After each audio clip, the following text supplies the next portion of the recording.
మంగళారతులు మా తెలుగు తల్లికి మల్లెపూదండ మా కన్న తల్లికి మంగళారతులు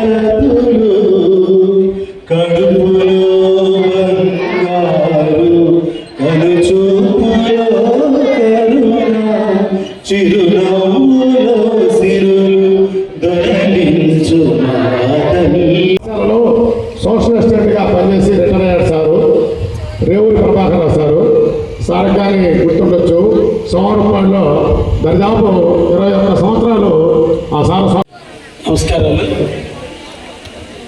సభని ఆసీనులైనటువంటి పెద్దలందరికీ కూడా ధన్యవాదాలు తెలియజేస్తూ జిల్లా పరిషత్ హై స్కూలు, మోడల్ స్కూలు ఇద్దరు సౌజన్యంతో ఈ రోజున మెగా పేరెంట్స్ మీటింగ్ను నిర్వహిస్తున్నటువంటి ZP high school head master గారికి, అదేవిధంగా మోడల్ స్కూల్ ప్రిన్సిపాల్ గారికి ప్రత్యేకంగా ధన్యవాదాలు తెలియజేస్తూ వారిని దగ్గరుండి నడిపిస్తున్నటువంటి డిప్యూటీ డిఈఓ గారు, అదే మండల ఎంఈఓ గారికి ప్రత్యేకంగా ధన్యవాదాలు తెలియజేస్తున్నాను. ఈనాడు మా బిడ్డలను ఆశీర్వదించడానికి ఇక్కడికి విచ్చేసిన ఆర్టీసీ డిఎం గారికి ప్రత్యేక ధన్యవాదాలు తెలియజేస్తున్నాను. ఈ రోజున మా పిల్లల భవిష్యత్తు ఆర్టీసీ మీద ఆధారపడి ఉన్న తరుణంలో మీ యొక్క దాతృత్వం, మీ యొక్క డైనమికిజంతో మా పిల్లలకు 2వ బస్సు వేస్తారని మాటిచ్చినందుకు మొట్టమొదటి మీకు ప్రత్యేక ధన్యవాదాలు తెలియజేస్తూ మీ ఆశీస్సులు మా బిడ్డల మీద ఎప్పుడూ ఉంటాయని మనసారా కోరుకుంటూ మా పిల్లలందరినీ కూడా ఆశీర్వదిస్తూ రేపటి భవిష్యత్తు కోసం మీరందరూ కష్టపడి చదివి బాగా ఎదగాలని మనసారా మిమ్మల్ని అందరినీ కూడా కోరుకుంటూ మీ ఆనందం చూడాలని, మీరు ఎలా ఆడుతున్నారో, ఎలా పాడుతున్నారో, ఎలా చదువుతున్నారో, ఎలా రాస్తున్నారో, ఎలా ఉంటున్నారో తెలుసుకునేందుకు మీ తల్లి తండ్రులు ఈరోజు ఇక్కడికి విచ్చేసి మీ యొక్క గురువులతో మాట్లాడి క్లాస్ రూమ్లో పిల్లల యొక్క ప్రవర్తన ఎలా చదువుతున్నారో తెలుసుకునేందుకు ఇక్కడికి విచ్చేసినటువంటి తల్లిదండ్రులందరికీ కూడా పేరు పేరున ధన్యవాదాలు తెలియజేస్తున్నాను. మీరు పడ్డ కష్టాలు మీ బిడ్డలు పడకూడదని, మీరు పడేటువంటి ఆర్థిక ఇబ్బందులు భవిష్యత్తులో మీ పిల్లలు పడకూడదని, తిన్నామో తినలేదో ఏదో ఒక రకంగా బతుకుతున్నామో అటువంటి బతుకు రేపు రోజున మన బిడ్డలకు ఉండకూడదని ఈరోజు కష్టించి మీ బిడ్డలను చదివించడానికి నాంది పలికిన ప్రతి తల్లి తండ్రికి కూడా శిరస్సు వంచి నమస్కరిస్తున్నాను. ఒకప్పుడు చదువుకోవడానికి అవకాశాలు లేని రోజులు, ఈరోజు చదువుకోవడానికి ప్రభుత్వం అన్ని సౌకర్యాలు కల్పించినటువంటి రోజులు ఈ రోజులు. మా జనరేషన్ అప్పటికి ఇటువంటి అవకాశాలు ఏమీ లేని రోజులు. అందుకనే చాలామంది చదువుకు దూరం అయ్యారు. చదువు లేని వాళ్ళు ఎలా ఉన్నారు, చదువుకున్న వాళ్ళు ఎలా ఎదిగారో కల్లారా మనం తల్లిదండ్రుల పాత్రలో కూర్చున్న మనం చూస్తున్నాం. కాబట్టి మన బిడ్డల్ని మార్గదర్శకులుగా ఎదిగేటట్టు చేయాల్సిన బాధ్యత మొదటి గురువులు తల్లిదండ్రులే. మీ బిడ్డ బాగుపడ్డా, మీ బిడ్డ చెడిపోయినా, మీ బిడ్డ చదువుకోకపోయినా, మీ బిడ్డ క్లాస్ రూమ్లో వెనకబడ్డా, భవిష్యత్తులో ఎదిగినా ఎదగకపోయినా అన్నిటికీ కారణం తల్లిదండ్రులే. అందుకే తల్లిదండ్రులు మొదటి గురువులు అయ్యారు. పాఠ్య పుస్తకాలలో పాఠాలు నేర్పే అధ్యాపకులు గురువులైతే బుడిబుడి నడకల మధ్య, నడక నేర్పేదాని మధ్య, మాటలు నేర్పే మధ్య ఈరోజు వాళ్ళని అందరిగా అలంకరించి క్లాసుకు పంపించేంత వరకు మీరు అన్ని రకాల లక్షణాలను నేర్పుతూ ఎలా నడవాలో, ఎలా పరిగెత్తాలో, ఎలా మాట్లాడాలో నేర్పినటువంటి వాళ్ళు తల్లులు. అందుకే తల్లుల పాత్ర చాలా గొప్పది. అందుకే ఇంటిని చూసి ఆ ఇంటి ఇల్లాలను చూడవచ్చు అని అంటారు. అంటే ఆ ఇంటి యొక్క శుభ్రతను బట్టి ఆ ఇంటి యొక్క ఇల్లాలు ఎంత విద్యావంతురాలో, ఎంత జ్ఞానవంతురాలో, ఎంత పొదుపురో మనకు అర్థమవుతుంది. కాబట్టే ఈ ప్రభుత్వం, ఈ మంచి ప్రభుత్వం శ్రీ నారా లోకేష్ బాబు గారు విద్యామంత్రి అయిన తర్వాత బిడ్డలందరూ కూడా ఉన్నతమైన శిఖరాలు అధిరోహించడం కోసం దేవాలయాలైనటువంటి విద్యాలయాలలో వాళ్ళకి జ్ఞానాన్ని సముపార్జించుకున్నటువంటి శక్తిని వాళ్ళకి దొరికే విధంగా చేయటం కొరకు విద్యా ప్రణాళికలో మార్పులు తీసుకొస్తూ బిడ్డలకి మంచి యూనిఫాములు అందిస్తూ అన్ని రకాల సౌకర్యాలు అందిస్తూ పాఠ్య పుస్తకాలు ఇస్తూ అందరికీ సమభోజనాన్ని అందిస్తూ యూనిఫామ్లో అందరూ కులాలు లేవు, మతాలు లేవు, ఏమిటికి సంబంధం లేకుండా చిన్నవాళ్ళైనటువంటి చిగురించే వయసులో ఉన్నటువంటి పిల్లలకి కులాలు తెలియకుండా, మతాలు తెలియకుండా అందరూ కూడా క్లాసులో ఒకటిగానే ఉండే విధంగా ఈరోజు ప్రభుత్వం ఒకే రకమైన యూనిఫామ్లు ఇస్తున్నారు, ఒకే రకమైన షూలు ఇస్తున్నారు, ఒకే రకమైన భోజనం పెడుతున్నారు, ఒకే రకమైన పాఠాలు చెబుతున్నారు. అయితే క్లాస్ రూమ్లో ఒకరు మంచి మార్కులతో పాస్ అవుతున్నారు, ఒకరు క్లాస్ రూమ్లో వెనకబడిపోతున్నారు. కారణము ఎవరిది? పాఠ్య పుస్తకాలలో పాఠాలు చెప్పే గురువులుగా, శ్రద్ధగా వినాల్సిన అవసరం ఉన్నటువంటి విద్యార్థులు వినాల్సిన దశలో వినకుండా చెడు మార్గాలకు పక్క వాళ్ళతో మాట్లాడుతూనో లేదా తల్లిదండ్రులు వేరే పనులు అప్పచెప్పడంతోనూ శుభకార్యాలను, అశుభకార్యాలను, తీర్థయాత్రలను, హాస్పిటల్స్ అను పిల్లలను కూడా తోటితో తీసుకుపోయి పిల్లల్ని క్లాస్ రూమ్లకు పారేయకుండా చేసిన కారణాల వల్ల విద్యార్థులు వెనకబడే పరిస్థితి వస్తుందనేటువంటి ఆలోచన ఒకవైపున తల్లిదండ్రుల్లో రావాలి, ఇంకొక వైపున విద్యార్థుల్లో రావాలి. విద్యార్థులారా, మీ నుదుట రాతను ఎవ్వరూ మార్చలేరు. మీ తల్లిదండ్రులు కూడా మీ నుదుట రాతను మార్చలేరు. మీ జీవితానికి నుదుట రాతను మీరే మార్చుకోవాలి. ఆకారాన్ని ఇచ్చాడు. మీ తల్లి మీకు జన్మనిచ్చింది. మీ తండ్రి మిమ్మల్ని పెంచడానికి తపన పడుతున్నాడు. అయిపోయింది వాళ్ళ బాధ్యత. తల్లి జన్మనిచ్చి తల్లి బాధ్యత తీసుకుంది. తండ్రి నిన్ను పెంచి పెద్ద చేయడానికి పడే తపన పడుతూ మీకు కావలసిన పుస్తకాలు మొదలుకొని కావాల్సిన ఫీజులన్నీ కడుతూ కావాల్సిన అన్ని పనులు మీ తల్లి తండ్రి మీరు చేస్తున్నారు. తర్వాత మీ జీవితాన్ని మీరు మలుచుకుంటారో, వదిలేసి మీ జీవితాన్ని మీరు మార్చుకుంటారో, ఉన్నతమైన శిఖరాలకు ఎదిగి ఒక ఆనందమైన జీవితంలో ఉంటారో, లేదు మేము కూడా మా తల్లిదండ్రులాగా పల్లెటూళ్ళలో పాడి పంటలో పొలం గట్ల మీద తిరుగుతారో ఆలోచించుకోవాల్సిన వయసు మీది. కాబట్టి పాఠ్య పుస్తకాల్లో పాఠాలతో పాటు మీ జీవిత పాఠాల కోసం మీరు కలలు కనాలి.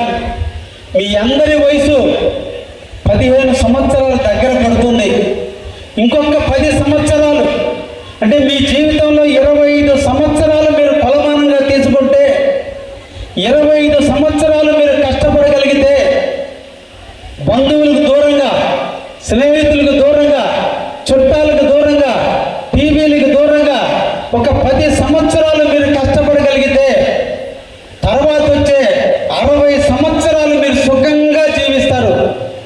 ఇప్పుడు చీకటి రేపటి మీకు వెన్నెలనిస్తుంది. ఈరోజు బాధ రేపు ఆనందాన్ని ఇస్తుంది. ఈ 10 సంవత్సరాలు సుఖపడతారా?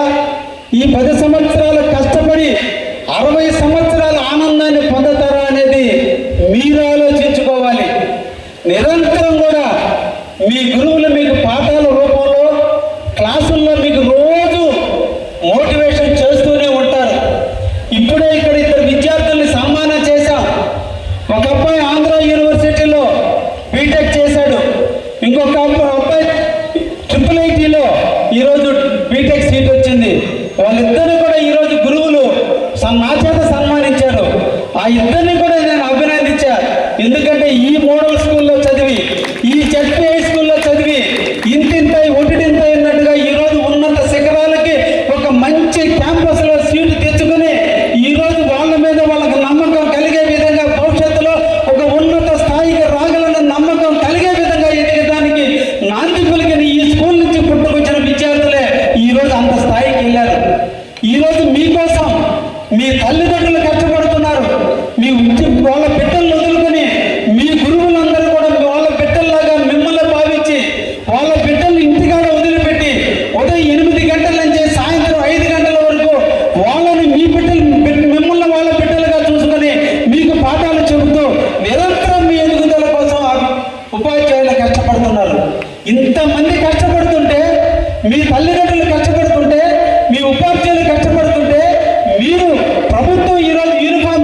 మనకి నీడలు ఇస్తుంది, ఫలాలు ఇస్తుంది, పుష్పాలు ఇస్తుంది.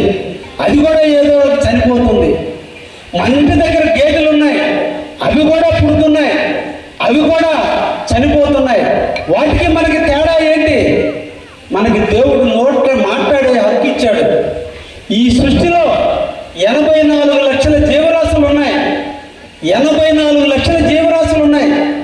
తల్లి గర్భం నుంచి పుట్టాయి కొన్ని, గుడ్డు నుంచి పుట్టాయి కొన్ని, భూమి నుంచి పుట్టాయి కొన్ని, ఏ శరీరానికి ఆ శరీరంలో పుట్టే కొన్ని పేలు లాంటి ఇవన్నీ కలిపితే 84 లక్షల జీవరాశులు ఉంటే ఏ జీవులకి మాట్లాడే హక్కు లేదు, ఒక్క మనిషికి మాత్రమే. ఒక్క మనిషి మాత్రమే మాట్లాడుతున్నారు. మిగతా అన్నీ పుడుతున్నాయి, చనిపోతున్నాయి, మనకి అన్ని రకాలుగా ఉపయోగపడుతున్నాయి. గురువులే కాదు, ప్రభుత్వాలే కాదు, లేదంటే తల్లిదండ్రులే కాదు, మీ ఎదుగుదల కోసం ప్రతి చెట్టు పనిచేస్తుంది, ప్రతి పక్షి పనిచేస్తుంది, ప్రతి జంతువు పనిచేస్తుంది. వాటి పని అవి చేస్తే ప్రకృతి ఈరోజు సమపాలనలో ఉంటే ఈరోజు మనం ఎదుగుతున్నాం. ఇన్ని కలిసి మన కోసం ఉపయోగపడేటప్పుడు మనం ఎలా ఎదగాలి? క్రమశిక్షణతో ఎదగాలి. ఎదగటం ఎందుకు ఎదిగాడు అని కాదు, మంచివాడుగా ఎదిగాడనేటువంటి పేరు ప్రఖ్యాతలు తేవాలి. అందుకే మీరు జీవితంలో ఎదిగి 25 సంవత్సరాల కల్లా ఉన్నత స్థాయికి ఎదిగి మీరు ఏమైనా పర్లేదు, డాక్టరా, యాక్టరా, లేదా ఇంజనీరా, టీచరా, పోలీసా, లేదా కాంట్రాక్టరా, ఇంజనీరా, లేదంటే రాజకీయ నాయకుడా, లేదంటే వ్యాపారస్తులు, ఏదైనా కానీ జీవితంలో ఎదగాలి, జీవితంలో సాధించాలి. ఈ పక్షి గుడ్డు నుంచి పిట్టలు వస్తే కొద్ది కాలానికి పిల్లలు ఎగిరిపోయి తల్లితో సంబంధం లేకుండా ఎలా బతుకుతున్నాయో మీరు కూడా తల్లిదండ్రుల మీద పాకెట్ మనీ మీద ఆధారపడకుండా, తల్లిదండ్రుల ఆస్తుల మీద ఆధారపడకుండా మీ కాళ్ళ మీద మీరు నిలబడి తల్లిదండ్రులకు అన్నం పెట్టే స్థాయికి మీరు ఎదగాలి. అలా ఎదగటం కోసం ఈ 10 సంవత్సరాలు మీరు కష్టాలను అనుభవించాలి. ఈ 10 సంవత్సరాలు మీరు సుఖాలకు దూరంగా, సుఖాలంటే వేరే రకమైన సుఖాలు కాదు, స్నేహితులకు దూరంగా, అలవాట్లకు దూరంగా, వీలంత వరకు పాఠ్య పుస్తకాల్లో పాఠాలు లేదా వీలంత వరకు జన్మం చదువుకుంటూ నాలెడ్జ్ని పెంచుకుంటూ మీ జీవితానికి కావాల్సిన లక్షణాలను అవలంబి పెంచుకుంటూ ఎదగగలిగితే తప్పకుండా మీరు ఒక ఉన్నత స్థాయికి ఎదుగుతారు. ఎవరి చేతుల్లో ఉండదు. క్లాస్ రూమ్లో 40 మందికి పాఠాలు చెప్పిన టీచర్ అందరికీ ఒకే పాఠం చెప్పారు. క్లాస్ రూమ్లో కూర్చున్న మీ అందరికీ చేతులు ఉన్నాయి, కాళ్ళు ఉన్నాయి, ముక్కులు ఉన్నాయి, చెవులు ఉంది, నోరు ఉంది, అన్నీ ఉన్నాయి. కానీ ఒకరికి ఫస్ట్ క్లాస్ వస్తుంది, ఒకరికి వెనక ఓడి ఫెయిల్ అవుతున్నాడు. కారణం ఎవరిలో ఉంది? మనలో ఉంది. ఎక్కడ ఉంది? మనలో, మన మనస్సులో ఉంది. మన మనస్సులో ఉంది. మన మనస్సును మనం ప్రక్షాళన చేసుకోవాలి. అందుకనే గురువు బ్రహ్మ, గురువు విష్ణు, గురువు దేవ మహేశ్వర, బ్రహ్మని, విష్ణువుని, శివుణ్ణి ముగ్గురిని గురువుగా చూసుకోమన్నాడు. ఆ గురువునే మన దైవంగా భావించమన్నాడు. ఆ గురువు చెప్పిన పాఠాలే మనం వినమన్నాడు. గురువు చెప్పిన మాటలే మనం వినమన్నాడు. వీటినే అధ్యయనం చేయమన్నాడు.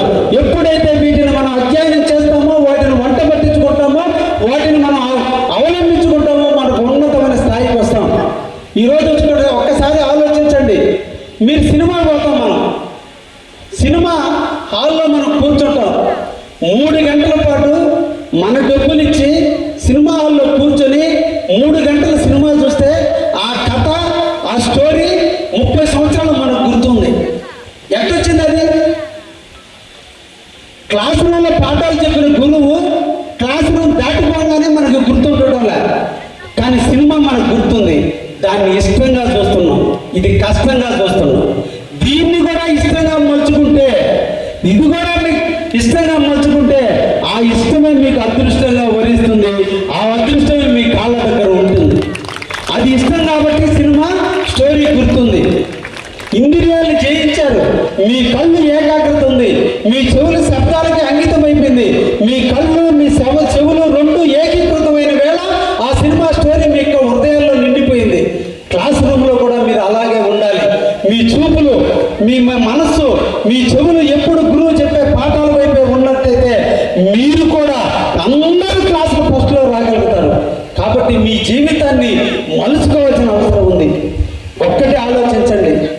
మీరు ఎదిగి ఉన్నతమైన స్థాయికి మీరు ఎప్పుడైతే మీ తల్లిదండ్రుల రుణం తీర్చుకునేది ఏదో వృద్ధాప్యంలో వాళ్ళు మంచంలో పడితే మేము అన్నం పెడతామనేది కాదు. రుణం తీర్చుకుంటే మీకు జన్మనిచ్చిన తల్లి తిన్నదో తినలేదో మిమ్మల్ని అందరంగా అలంకరించి క్లాసులకు పంపిస్తుంది. మీ తండ్రి అప్పులు చేస్తున్నాడో ఏం చేస్తున్నాడో, పొలాల గట్ల మీద తిరుగుతున్నాడో, ఎండనక వాననక పొలాల గట్ల మీద తిరిగి తేళ్లు కొడతాయో పాములు కరుస్తాయనకుండా నా బిడ్డలు ఒక ఉన్నత స్థాయి రావడం కోసం ఏమైనా చెయ్యాలనే తపనతో మీ తల్లిదండ్రులు కష్టపడి కూలి పనులు చేస్తున్నారో వాళ్ళ రుణం ఎప్పుడు తీర్చుకోవాలంటే 23 సంవత్సరాల నుంచి 25 సంవత్సరాల కాలంలో డిగ్రీలు పూర్తయి ఏదో ఒక ఉద్యోగాల్లో మీరు స్థిరపడ్డ రోజున ఊర్లో మీ అమ్మ నాన్న రోడ్డు మీద నడిచిపోతుంటే ఊర్లో వాళ్ళందరూ కూడా మీ తండ్రిని పొగుడతారే, శభాషయ మంచి బిడ్డల కన్నా నీ పేరు తెచ్చాడు, మీ బిడ్డ ఒక మంచి ఉద్యోగస్తుడయ్యాడు, మీ బిడ్డ మంచి వ్యాపారస్తుడయ్యాడు, ఒక ఉన్నత స్థాయికి వచ్చాడు, మంచి బిడ్డల కన్నావయ్య అని చెప్పి నీ తల్లిదండ్రులు పొగడతారే, అది మీ తల్లిదండ్రులకు ఇచ్చిన రుణం తీర్చుకోవాల్సిన బాధ్యత. అప్పుడు మిమ్మల్ని తల్లిదండ్రులు గట్టిగా హత్తుకుని ముద్దాడతారే, అది నిజమైన ముద్దు. బిడ్డగా ఉన్నప్పుడు పెట్టిన ముద్దు కంటే వయసు వచ్చినప్పుడు మీ తల్లిదండ్రులు మిమ్మల్ని హత్తుకుని శభాష్ నా బిడ్డ, మీకు నా పట్టణ కడుపున పుట్టినందుకు నా రుణం తీర్చుకున్నారా, నాకు ఊర్లో మంచి పేరు తెచ్చారని చెప్పి మీ తల్లిదండ్రులు ఆనందించిన రోజే మీ జన్మకి సార్థకత. దానికి రావాలి. ఎందుకు పుట్టాడని తల్లి ఇంట్లో ఏడుస్తూ, తండ్రి బయట ఏడుస్తూ ఎందుకలా నా కడుపున పుట్టి నాకు చెడ్డ పేరు తెచ్చాడా అనేటట్టుగా కాకుండా మీ తల్లిదండ్రులు తలెత్తుకుని హీరోగా, మీ తల్లిని ఒక హీరోయిన్గా ఊర్లో చూసే విధంగా ఎదిగిన నాడే మీ జీవితానికి సార్థకత ఉంటుందనే విషయాన్ని కూడా గుర్తుంచుకుని ఆ విధంగా మీరు అడుగులు ముందుకేసినాడు తప్పకుండా మీ అదృష్టం మీ కాళ్ళ కాడకు వస్తుంది. జీవితంలో ప్రతి మనిషి ఓడిపోతాడు, ప్రతి మనిషి మోసపోతాడు, ప్రతి మనిషి పడిపోతాడు.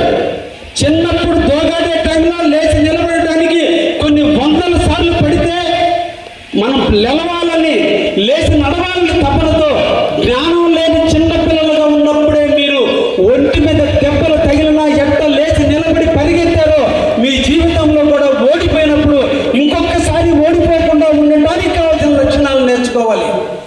జీవితంలో ఎప్పుడు మోసం జరుగుతూనే ఉంటుంది, ఎప్పుడు కూడా మోసపోకుండా ఉండటానికి కావాల్సిన లక్షణాలు నేర్చుకోవాలి.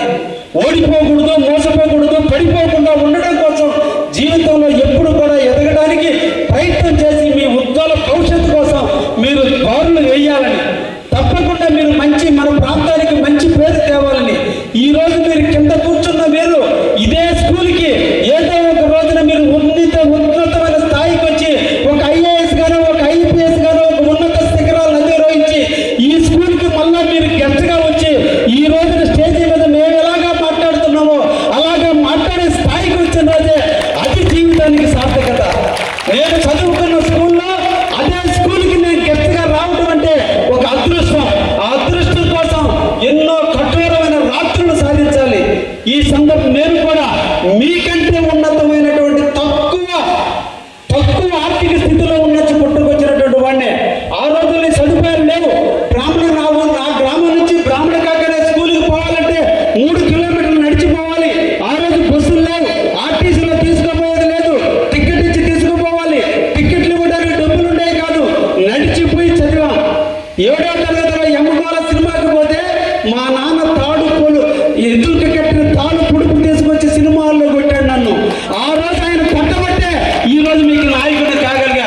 ఆ రోజు మా నాన్న నాకు ఆ క్రమశిక్షణ నేర్పబట్టే సినిమాల కంటే జ్ఞానం ముఖ్యంరా, పేదవాడు కడుపున పుట్టా, నువ్వు కూడా నాలాగా కష్టపడకూడదు, నువ్వు ఉన్నత శిఖరాలు ఎదగాలంటే కష్టాన్ని ఓర్చుకోవాలని చెప్పి మా నాన్న నాకు కూర్చోబెట్టి నేర్పబట్టే ఈ రోజు నేను ఒక ఉన్నతమైన కాలేజీ లెక్చరర్గా ఏ కాలేజీలో చదివాను